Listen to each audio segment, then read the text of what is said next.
நமக்கு weekly options அப்படின்னு நம்ம எடுத்தோம்னா ஒன்று நிஃப்டி, இன்னொன்று வந்து சென்செக்ஸ். இந்த சென்செக்ஸ் வந்து நிறைய பேருக்கு ஒரு பிடிச்ச ஒரு இன்ஸ்ட்ருமெண்ட்டாகவே இருக்குது. என்ன அப்படின்னா அதில் லாட் சைஸ் கம்மி, பாயிண்ட்ஸும் அதிகமான மூவ்மெண்ட்ஸ் ஆகுது அப்படிங்கிறத வந்து யோசிக்கிறாங்க. ஆனால் இதில் வந்து எல்லாரும் ஃபேஸ் பண்ணுற ஒரு பிரச்சனை என்ன அப்படின்னா, நான் ஸ்கேல்பிங் பண்ணுறேன்.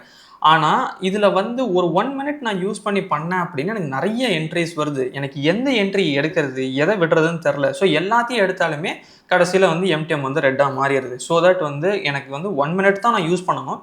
ஆனால் அந்த பர்டிகுலர் ஆப்ஷனும் கரெக்டாக மூவ் ஆகணும். நான் எப்படி வந்து என்னோட என்ட்ரியை வந்து கண்டுபிடிக்கிறது அப்படிங்கிற டவுட் எல்லாருக்குமே இருக்கும். ஸோ இது வந்து ரொம்ப சிம்பிள் தான். ஏன்னா 1 மினிட் நம்ம யூஸ் பண்ணுறோம்னா மோஸ்ட்லி ப்ரைஸ் ஆக்ஷன் வந்து யூஸ் பண்ணலாம்.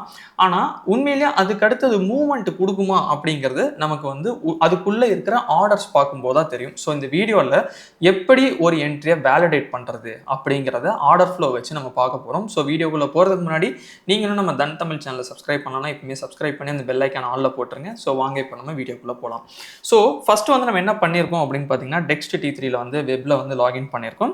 இதில் வந்து நான் சென்செக்ஸ்க்கான இண்டெக்ஸ் சார்ட் வந்து எடுத்திருக்கேன். ஏன்னா சில பேர் நிஃப்டியில் வந்து பார்த்தீங்க அப்படின்னா ஃபியூச்சர்ஸ்க்கான சார்ட்டை வச்சு நீங்கள் அனலைஸ் பண்ணுவீங்க. ஆனால் சென்செக்ஸை பொறுத்தளவு நம்ம வந்து இண்டெக்ஸ் சார்ட் தான் அனலைஸ் பண்ணணும். ஏன்னா ஃபியூச்சர்ஸில் அந்தளவுக்கு வால்யூம்ஸ் இருக்கிற மாதிரி தெரியல. ஸோ இப்போ நான் 1 மினிட் எடுத்துக்கிறேன். ஸோ இதில் வந்து மேபி இப்போ நான் வந்து செஷன் பிரேக் வந்து போட்டுறேன். ஸோ இது வந்து இன்றைக்கான டேட்டா. Okay fine. இப்போ நான் ஒரு 1 மினிட் பார்க்குறேன். எனக்கு வந்து ரொம்ப நான் ஹோல்டு பண்ண போகிறதெல்லாம் கிடையாது. ஒரு ஃபியூ மினிட்ஸ் தான் ஹோல்டு பண்ண போகிறேன். ஆனால் என்ட்ரி ப்ரிசைஸாக இருக்கணும். எல்லா இடத்துலையும் என்ட்ரி எடுக்கக்கூடாது. கரெக்டாக? இப்போ நம்ம என்ன பண்ண போகிறோம் அப்படின்னம்னா ஃபஸ்ட்டு வந்து மார்க்கெட்டோட சென்டிமெண்ட் என்னங்கிறத நம்ம பார்க்குறோம். ஸோ இன்றைக்கி வந்து ஒரு எக்ஸாம்பிளுக்கு இப்போ நம்ம அனலைஸ் பண்ணுறோம் அப்படின்னம்னா மார்க்கெட் வந்து ஒரு பெரிய ஒரு பாசிட்டிவ் இதில் வந்து ஓப்பன் ஆகிருக்கு. கண்டினியூஸாக வந்து மார்க்கெட் என்ன ஆயிருக்கு, மேலே தான் போயிருக்கு. ஓகே, இப்போ இந்த இடையிலலாம் நம்ம ட்ரேட் எடுக்க முடியுமானா கொஞ்சம் ரிஸ்க் இருக்குது. ஸோ எடுக்க மாட்டோம், பயப்படுவோம் கொஞ்சம். கரெக்டாக? அப்போ நம்ம என்ன பண்ணுவோம், கொஞ்சம் வெயிட் பண்ணுவோம். ஓகே, மார்க்கெட் கொஞ்சம் செட்டில் ஆகட்டும் அண்ட் ஏதாவது ஒரு கரெக்ஷன் கிடச்சதுன்னா again we can get in to the call option அப்படின்னு நம்ம யோசிப்போம். Okay fine. இப்போ நான் ஒரு எக்ஸாம்பிளுக்கு நான் என்ன பண்ணுறேன், இதை நான் பார்த்துட்டே வர்றேன்.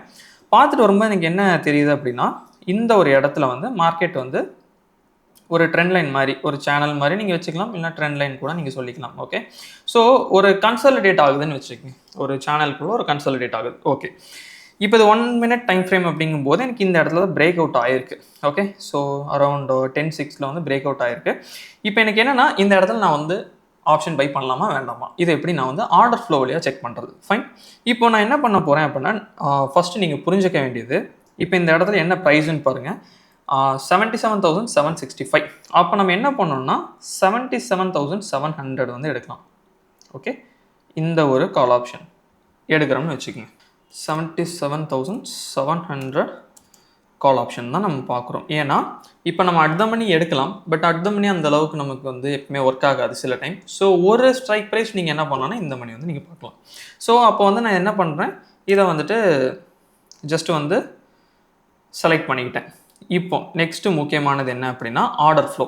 இப்போது நம்ம ஆர்டர் ஃப்ளோவில் என்ன பார்க்க போகிறோம் அப்படின்னம்னா இந்த 77,700 கால் ஆப்ஷனோட ஆர்டர் ஃப்ளோ வந்து பார்க்க போகிறோம். ஸோ இங்கே வந்து ஆர்டர் ஃப்ளோ வந்து நான் ஆல்ரெடி எடுத்து வச்சுருக்கேன். ஒருவேளை ஆர்டர் ஃப்ளோ உங்களுக்கு வேணும் அப்படின்னா விசிட்ஸ் கொடுங்க. ஸோ இதில் வந்து பார்த்தீங்கன்னா ஆர்டர் ஃப்ளோன்னு இருக்கும். இதை கிளிக் பண்ணிங்கனாலுமே உங்களுக்கு ஆர்டர் ஃப்ளோ வந்து வந்துடும். ஓகே, ஸோ இப்போ இதில் வந்து நான் என்ன பண்ணுறேன், சென்செக்ஸ் 77,700 கால் ஆப்ஷன். ஏன்னா நான் கால் ஆப்ஷன் தான் நான் பை பண்ண போகிறேன். ஸோ தட் வந்து நான் அதை கொடுக்குறேன். கரண்ட் வீக் எக்ஸ்பைரி தான் நான் பண்ண போகிறேன். ஸோ அதை வந்து கிளிக் பண்ணிடுறேன். இப்போ எனக்கு இது என்ன பண்ணிடும்னா எனக்கு அதுக்கான ஆர்டர் ஃப்ளோ வந்து கொடுத்துரும். ஆர்டர் ஃப்ளோ பற்றி நம்ம ஆல்ரெடி நிறைய வீடியோஸ் பண்ணியிருக்கோம். ஸோ நீங்கள் ஜஸ்ட் வந்து நம்மளோட தன் தமிழ்லேயே எடுத்து பாருங்கள், உங்களுக்கு இருக்கும். ஸோ இப்போ டைம் ஃப்ரேம் வந்து 1 மினிட் வந்து சேஞ்ச் பண்ணிக்கலாம். ஸோ இப்போ இதில் வந்து அங்கே நம்ம சார்ட்டில் வந்து பார்த்தீங்கன்னா அதாவது 10:06 வந்து பிரேக் அவுட் ஆகுது. ஓகே, ஆனால் இந்த கால் ஆப்ஷன் நமக்கு ஓகேவா அப்படிங்கிறது எப்படி தெரியும் அப்படின்னா அதே 10:06 வந்து இங்கே வாங்க. ஓகே, ஸோ இது வந்து 1 மினிட்கான டைம் ஃப்ரேம். ஸோ இந்த இடத்துல வந்து பார்த்தீங்கன்னா 10:06. ஓகே, ஸோ இந்த லெவல், இப்போ இந்த லெவலில் நீங்கள் முக்கியமாக செக் பண்ண வேண்டியது என்னென்னா அந்த ஆப்ஷனை பை பண்ணுறதுக்கு முன்னாடி அந்த பர்டிகுலர் ஆப்ஷன் வந்து இந்த விவேப் லைனுக்கு மேலே இருக்கான்னு பார்த்துக்குங்க. இந்த ஒரு ஆரஞ்சு கலர் லைன் போகுது பார்த்தீங்களா, ஸோ அதுதான் விவேப் லைன். அந்த லைனுக்கு மேலே இருக்கான்னு ஃபஸ்ட்டு பாருங்கள். ஓகே, மேலே இருக்குது அப்படின்னா நெக்ஸ்ட்டு நீங்கள் பார்க்க வேண்டியது டெல்டா பாசிட்டிவாக இருக்கணும். ஏன் பாசிட்டிவாக இருக்கணும் அப்படின்னா தான் அதில் வந்து அக்ரெசிவ் பையர்ஸ் இருக்காங்க அப்படிங்கிறது நமக்கு தெரிய வரும். ஸோ அதனால் இங்கே வந்து நீங்கள் பார்க்குறீங்க டெல்டா நெகட்டிவாக இருக்குது. அப்போ என்ன பண்ணலாம், அந்த ட்ரேடை அந்த இடத்துல விட்டுறணும். ஓகே, பட் ஸ்டில் நம்மளோட வியூ வந்து சேம் தான். செல்லுக்கு இன்னும் நம்ம மாற்றலை. அப்போ நம்ம அடுத்தடுத்த கேண்டில்ஸ் வந்து வெயிட் பண்ணி பார்க்குறோம். எகெயின் இதுவுமே இந்த இடத்துல நமக்கு என்ன தெரியுது, இந்த சேனலை வந்து ரீடெஸ்ட் பண்ணுது. ஓகே, இப்போ ஒரு எக்ஸாம்பிளுக்கு வந்து நெக்ஸ்ட் கேண்டில் எடுத்துக்கலாம். 10-7 இல்லைனா 10-8 வந்து நமக்கு டெல்டா எப்படி இருக்குங்கிறத நம்ம பார்க்கலாம். இப்போ நான் என்ன பண்ணுறேன், 10-7 பார்க்குறேன். ஸோ 10-7 பார்க்கும்போது பார்த்தீங்கன்னா டெல்டா ஆல்மோஸ்ட் வந்து 6.2K வந்துருச்சு. இங்கே முன்னாடி வந்து -1.3K இருந்தது. இப்போ இங்கே வந்து 6.2K வந்து வந்துருச்சு. ஸோ அப்போ இந்த இடம் முடிஞ்சதுக்கு அடுத்து நான் என்ன பண்ண முடியும் அப்படின்னா 10-8க்கு ஸ்டார்டிங்கில் நான் வந்து என்னோட என்ட்ரி வந்து பிளேஸ் பண்ணலாம். ஸோ இது வந்து ஒரு ஐடியா. இப்போ இந்த இடத்துல 10-8 வந்து நம்ம ப்ரைஸ் வந்து பார்த்தோம்னா 552 இருந்தது. ஆல்மோஸ்ட் எவ்வளோ தூரம் போயிருக்கு, 720 ரூபா வரையும் போயிருக்கு. தெரியுதுங்களா? இப்போ இதுக்கு முன்னாடி பாருங்கள், ஆல்மோஸ்ட் இதுவுமே நல்லா மார்க்கெட்டிங் ஆயிருக்கு, மேலே போயிருக்கு. ஸோ இந்த ஒரு பீக் தான் வந்து அந்த இது வந்து நம்ம போனது 10-18க்கு. ஓகே, ஸோ இதுவுமே அந்த 10-18 கேண்டில் தான். அதுக்கு அடுத்து மார்க்கெட் பெரிய லெவலில் என்ன ஆகலை, மூவ் ஆகலை. Okay fine. இப்போ இந்த இடத்துல இது ஒர்க் ஆயிருக்கா? இப்போ சில பேர் என்ன பண்ணிடுவாங்கன்னா இதை வந்து மிஸ் பண்ணியிருப்பாங்க. ஓகே, ஸோ இதை வந்து ஆல்ரெடி மிஸ் பண்ணி இந்த ஆப்ஷன்ஸ் போனதெல்லாம் பார்த்துருப்பாங்க. அப்போ அவங்க அடுத்து என்ன பண்ணுவாங்க அப்படின்னா, ஓகே ஒன்ஸ் அகெயின் மார்க்கெட் அந்த மாதிரி டிப் ஆகட்டும், நான் திருப்பி வந்து உள்ளே போகிறேன் அப்படிம்பாங்க. ஸோ இப்போ இந்த இடத்துல நீங்கள் இது நமக்கு எப்படி ஹெல்ப் பண்ணுதுங்கிறத பார்க்கலாம். ஓகே, இப்போ இந்த இடத்துல வந்து மார்க்கெட் ரொம்ப கன்ஸ்ட்ரைனாக இருக்குது, தெரியுதுங்களா? மார்க்கெட் ரொம்ப ஒரு ஸ்டீப்பாக இறங்குது. இப்போ இந்த இடத்துல ஒரு பிரேக் அவுட் ஆகுது. ஏன்னா 1 மினிட் அப்படிங்கும்போது நம்ம இந்த மாதிரி தான் எடுத்தாகும். அப்போது இந்த கேண்டில் அவங்க என்ன பண்ணுவாங்க அப்படின்னா, ஓகே நம்ம கால் ஆப்ஷன் பை பண்ணலாம் அப்படிங்கிற மாதிரி யோசிப்பாங்க. ஆனால் இது வந்து பார்த்தீங்கன்னா நீங்கள் இந்த ஒரு இடத்துல எடுத்துக்கங்க, இங்கே இருந்து மார்க்கெட் இவ்வளோ தூரம் 178 பாயிண்ட் மூவ்மெண்ட் ஆன மார்க்கெட்டு இங்கே இருந்து இவ்வளோ தான் மூவ்மெண்ட் ஆயிருக்கு. கிட்டத்தட்ட 75 பாயிண்ட் தான் என்ன ஆயிருக்கு, மேலேயே போயிருக்கு. அப்போ இதே மாதிரி இங்கே போகும்னு நினச்சிருந்தா போயிருக்காது. ஸோ அப்போ இந்த இடத்துல ஆர்டர் ஃப்ளோ எப்படி இருக்குங்கிறத நம்ம பார்க்கலாம். இப்போ ஒரு சேம் எக்ஸாம்பிளே நம்ம எடுத்துக்கலாமே. இப்போ இந்த இடத்துல என்னன்னா நமக்கு வந்து 77,900 இருக்குது. பட் ஒன்ஸ் அகெயின் நம்ம ஒரு இது வந்து உள்ளே போகிறோம் அப்படின்னாலுமே நம்ம மேபி என்ன பண்ணலாம்னா ஒரு 800 எடுக்கிறோம்னு வச்சுக்கலாம். ஓகே, 77,800 அதே இது சென்செக்ஸ் 77,800 நான் கொடுக்குறேன். Call option current week. Okay fine. இப்போ இதில் வந்து அங்கே நம்ம என்ன டைமிங் பார்த்தோம், அரவுண்ட் வந்து 10:26 எடுத்துக்கங்க. Okay, so 10:26. ஓகே, ஸோ இப்போ இந்த இடத்துல வந்து பார்த்தீங்க அப்படின்னா நமக்கு 10:25 and 6 தான். ஏன்னா இது வந்து 25 வந்து பார்த்தீங்கன்னா பிரேக் அவுட்டு, மேபி இந்த கேண்டில் நம்ம இது பண்ணலாம். ஓகே, இப்போ 25க்கு நம்ம எடுக்கிறோம் அப்படின்னாலுமே உங்களுக்கு கேண்டில் நல்லா இருந்தாலுமே அதுக்குள்ளே என்ன இல்லை, டெல்டா வந்து பாசிட்டிவாக இல்லை. சரி ஓகே, இப்போ அதுக்கடுத்து நம்ம வந்து டெல்டா வந்து பாசிட்டிவாக இருக்குது நம்ம எடுத்திருந்தோம் அப்படின்னாலுமே நீங்கள் அதுக்கடுத்து வந்து மோஸ்ட் ஆஃப் த இது வந்து டெல்டா வந்து பார்த்தீங்கன்னா உங்களுக்கு கம்ப்ளீட்டாக வந்து கம்மியாக தான் இருக்குது. ஈவன் வந்து கம்ப்ளீட்டாக அது மேலே போக போக என்ன ஆகுது, உங்களுக்கு நெகட்டிவ் ஆகுது. இப்போ இந்த இடத்துல பாருங்கள், இங்கே 6.5 இருக்குது. ஓகே, இது வந்து டெல்டா வந்து பாசிட்டிவாக இருக்குது. இப்போ அதுக்கடுத்து ஓகே 7.1னாலுமே கேண்டில் பெரிய லெவலில் மூவ் ஆகலை. ஆனால் அதுக்கடுத்து வந்து பாருங்கள் உங்களுக்கு ஆல்மோஸ்ட் டெல்டா கம்ப்ளீட்டாக என்ன தான் இருக்குது, நெகட்டிவில் தான் இருந்திருக்கு. ஆனால் இப்போ இந்த இடத்துலலாம் பாருங்களேன், இதுக்கு முன்னாடி நம்ம ட்ரேட் எடுத்த இடம் இருக்குது பார்த்தீங்களா? ஸோ அதிலலாம் பார்த்தீங்கன்னா உங்களுக்கு டெல்டா வந்து நல்லாவே பாசிட்டிவாக இருக்கும். தெரியுதுதான்? இந்த இடத்துல பாருங்கள் 44K 6.5 தென் வந்து 5 10 இந்த மாதிரி வந்து பேக் டு பேக் என்ன ஆகும் அப்படின்னா உங்களுக்கு வந்து பாசிட்டிவ்லேயே இருக்கும். ஆனால் இந்த இடத்துல என்னென்னா நமக்கு அந்த அளவுக்கு பெரிய பாயிண்ட்ஸும் மூவ்மெண்ட் கிடையாது. அதே மாதிரி வந்துட்டு பார்த்தீங்க அப்படின்னா நமக்கு டெல்டாவுமே அந்த அளவுக்கு இல்லை.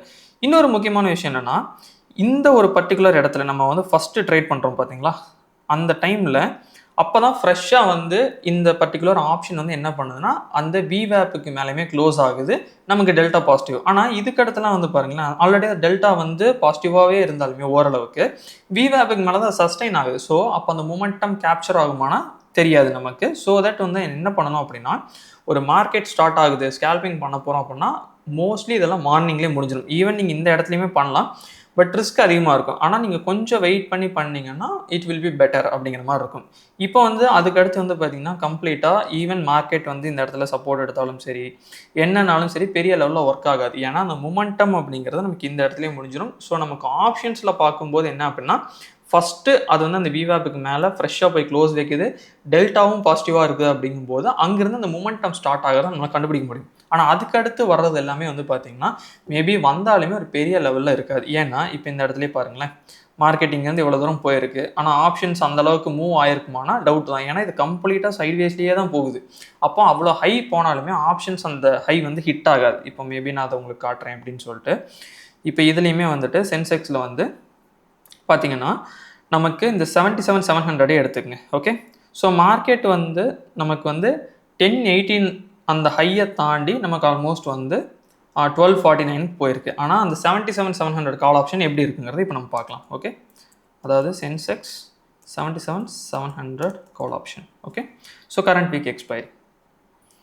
இப்போ நல்லா பாருங்க, மார்க்கெட் இதுதான் பீக் போயிருக்குது. ஓகே. ஸோ அந்த 1018 அந்த ரேஞ்சில் வந்து பார்த்தீங்கன்னா ஆல்மோஸ்ட் வந்து 725. ஆனால் அதுக்கடுத்து வந்து இண்டெக்ஸ் மூவ் ஆனாலுமே இந்த ஆப்ஷன்ஸ் வந்து பெரிய லெவலில் ஏறல. அப்போ என்னன்னா, இந்த ஸ்கேல்பிங் சென்செக்ஸில் பர்டிகுலராக 1 மினிட்ல பண்ணுறோம்னா, நீங்கள் காலையிலேருந்து வெயிட் பண்ணி பார்க்குறீங்க, உங்களுக்கு கரெக்டான ஒரு ப்ராப்பரான என்ட்ரி கிடைக்குது, நமக்கு வந்து ஆர்டர் ஃப்ளோலையுமே அந்த ஆர்டர்ஸ் வந்து கரெக்டாக இருக்குது அப்படிங்கும்போது தென் தட் இஸ் ஃபைன். இல்லை நான் கொஞ்சம் டைம் எடுத்து நான் பொறுமையாக தான் பார்ப்பேன், ஒரு 12 மணிலாம் ஆயிரும் அப்படின்னா அதுக்கு அடுத்ததுக்குள்ளே வரதில் வந்து அந்த அளவுக்கு அர்த்தம் இருக்காது. ஏன்னா சில டைம் தான் அந்த 3 மணிக்கு மேலே நமக்கு ஒரு பெரிய மொமெண்டம் இருக்கும், இல்லைனா வந்து த்ரூ அவுட் த டேவே நல்ல ட்ரெண்டிங்காக இருக்கும். ஆனால் எல்லா டைமும் அப்படி இருக்குமானா இருக்காது. ஸோ இப்போ இந்த வீடியோ நம்ம என்ன பார்த்துருக்கோம் அப்படின்னா, நான் சென்செக்ஸில் 1 மினிட் யூஸ் பண்ணி ஸ்கேல்பிங் பண்ண போகிறேன் அப்படின்னா, நான் ப்ரைஸ் ஆக்ஷனில் இண்டெக்ஸ் அனலைஸ் பண்ணுறேன். ஓகே, இப்போ நான் அந்த இடத்துல அந்த பிரேக் அவுட்டில் நான் ட்ரேட் போட போகிறேன் அப்படின்னா, அதுக்கு முன்னாடி என்ன ஆப்ஷன் எடுக்கிறனோ அந்த ஆப்ஷன் வந்து VWAPக்கு மேலே ஃப்ரெஷ்ஷாக க்ளோஸ் ஆகிருக்கா, அதே மாதிரி வந்துட்டு நமக்கு டெல்டா பாசிட்டிவாக இருக்கா அப்படிங்கிறத நான் பார்த்துட்டு என்னோட ரிஸ்க்கையும் மேனேஜ் பண்ணிட்டு தான் இந்த ட்ரேட் எடுக்க போகிறேன். ஏன்னா ஸ்கேல்பிங் அப்படிங்கிறது வந்து ரொம்ப குயிக்காகவும் இருக்கும், அதே மாதிரி வந்து பார்த்திங்கன்னா ரிஸ்க்குமே அதில் இருக்கும். ஸோ இப்போ இது எல்லாத்தையுமே நம்ம வந்து பார்த்து தான் அந்த ஒரு ட்ரேடை வந்து பொறுமையாக எடுக்கணும். ஸோ கொஞ்ச நாள் நீங்கள் என்ன பண்ணுங்கன்னா, ஒரு 2 வீக்ஸ் வந்து இந்த இண்டெக்ஸையும் ஆர்டர் ஃப்ளோலையும் அதை வந்து ரிப்பீட்டடாக செக் பண்ணுங்கள், எந்த மாதிரி ஒர்க் ஆகுது அப்படின்னு சொல்லிட்டு. இல்லை எனக்கு ஒரு சில நாள் வந்து VWAP மேலே க்ளோஸ் வைக்கலை, அதே மாதிரி டெல்டாவும் பாசிட்டிவாக இல்லை ஏதாவது ஒன்று தான் வந்து நடந்திருக்கு அப்படின்னா அந்த டேஸை வந்து விட்டுருங்க. ஏன்னா அதுக்கு அடுத்து அது எப்படினாலும் போகலாம், நமக்கு அதை பற்றி தெரியாது. ஸோ பாசிட்டிவாக இருந்துச்சுன்னா வெல் அண்ட் குட் தான். இல்லை எனக்கு வந்து VWAP மேலே க்ளோஸ் இல்லை, ஆனால் ஜஸ்ட்டு வந்துட்டு டெல்டா மட்டும் பாசிட்டிவாக இருக்குது, நான் எடுத்துட்டேன், அதுக்கடுத்து மார்க்கெட் ரிவர்சல் ஆயிடுச்சுன்னா நத்திங், நம்ம எதுவுமே பண்ணவே முடியாது. ஸோ அதனால் வந்து ரூல்ஸ் அப்படிங்கிறது வந்து இது வந்து நம்ம எதை வச்சு நம்ம கண்டுபிடிக்கிறோம் அப்படின்னோம்னா, உண்மையிலேயே அந்த ஆப்ஷன் வந்து பெர்ஃபார்ம் ஆகும் அப்படிங்கிற மாதிரி இருந்துச்சுன்னா டெஃபினட்டாக அது VWAPக்கு மேலே போகணும். அப்படின்னா தான் அது வந்து பையிங்கான ஜோனுக்கே போகுதுன்னு அர்த்தம். டெல்டா இருக்குது, ஏன் பாசிட்டிவாக இருக்குன்னு நம்ம பார்க்குறோம்னா, அப்போனா தான் அக்ரெசிவான பையர்ஸ் இருக்காங்கிறது நமக்கு தெரியும். ஸோ இதெல்லாம் இதுக்கு பின்னாடி வச்சு தான் நம்ம இதை வந்து கம்ப்ளீட்டாக வந்து நம்ம வந்து சொல்கிறோம். ஓகே, பட் ஸ்டில் இதில் உங்களுக்கு டவுட்ஸ் இருக்குது அப்படின்னா அதை வந்து நம்மளோட கமெண்ட் செக்ஷனில் சொல்லுங்கள், அதுக்கான ஆன்சர்ஸ் வந்து நாங்கள் தரோம். அதே மாதிரி டெக்ஸ்ட்டில் வந்துட்டு நீங்கள் ஆர்டர் ஃப்ளோ என்ன எக்ஸ்ப்ளோர் பண்ணலை அப்படின்னா இப்போமே வந்து எக்ஸ்ப்ளோர் பண்ணி பாருங்கள். ஸோ தட் வந்து இது உங்களுக்கு ரொம்பவுமே என்னவாக இருக்கும்னா யூஸ்ஃபுல்லாக இருக்கும். இது வந்து நீங்கள் இண்டெக்ஸ் மட்டும் இல்லாமல் நீங்கள் ஸ்டாக்ஸ்க்குமே இந்த ஆர்டர் ஃப்ளோ வந்து நீங்கள் யூஸ் பண்ணலாம். நிஃப்டிக்கு நீங்கள் யூஸ் பண்ணலாம். நிஃப்டிக்கான வீடியோ நாங்கள் ஆல்ரெடி பண்ணியிருக்கோம், அதையும் நீங்கள் செக் அவுட் பண்ணி பாருங்கள். அதேமாதிரி உங்களோட ஃப்ரெண்ட்ஸுக்கு இதை ஷேர் பண்ணி விடுங்க, ஏன்னா அவங்களுக்குமே இது டெஃபினட்டாக வந்து யூஸ்ஃபுல்லாக இருக்கும் அப்படின்னு நான் நினைக்கிறேன். அதேமாதிரி தன் ஆப் டவுன்லோட்கான லிங்க் வந்து டிஸ்கிரிப்ஷனில் கொடுத்துருக்கோம். ஸோ வேணுங்கிறவங்க ஆப் டவுன்லோட் பண்ணி அக்கௌண்ட் ஓப்பன் பண்ணி இது எல்லாமே எக்ஸ்ப்ளோர் பண்ணுங்கள். So thank you so much for வாட்சிங் today guys. Have a great day. Thank you. Investments in the securities market are subject to market risk. Read all the related documents carefully before investing.